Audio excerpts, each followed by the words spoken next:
नमस्कार सर्वांना, संतोषी किचनमध्ये आपले सर्वांचे स्वागत आहे।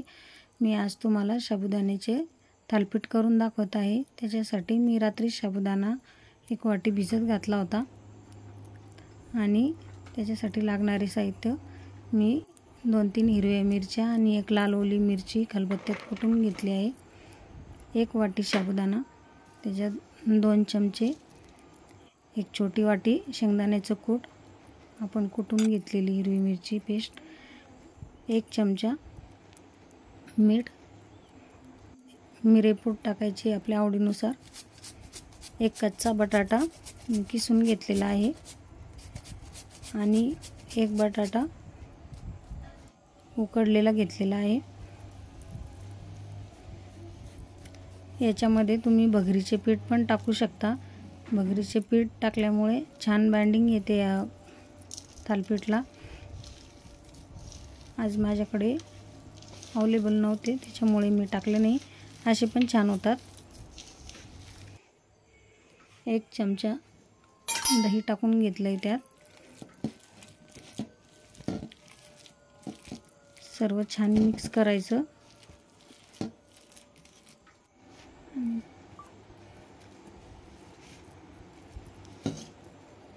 मी आता त्याचे गोळे तयार करून घेतलेले आहे। उपवासाला रोज साबुदाणा खाऊन खिचडी खाऊन कंटाळा येतो, कधीतरी एखाद्या वेळेस थालीपीठ लावले छान लागतं खायला।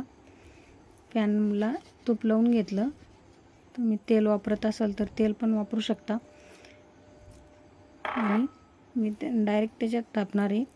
तुम्ही कपड्यावर थापून पण त्याच्यावर टाकू शकता। मी हाताला थोडं पाण्याचा हात लावून थालीपीठ थापून घ्यायचं।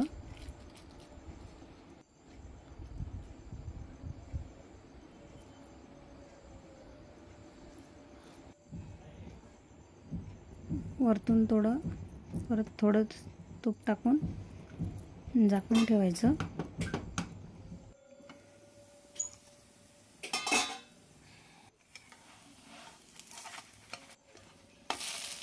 बघा, छान लालसर कलर आलेला आहे, छान भाजलेला आहे एक साईडने।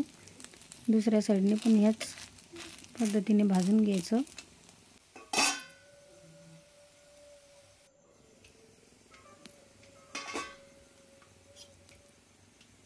मी दुसरं तयार करत आहे परत।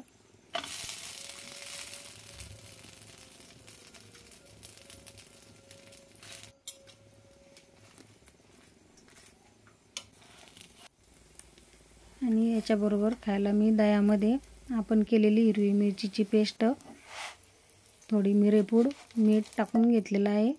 थोडी वाटल्यास आपल्याला पिठी साखर पण टाकू शकतो आपण। छान लागतं दही खायला याच्यासोबत।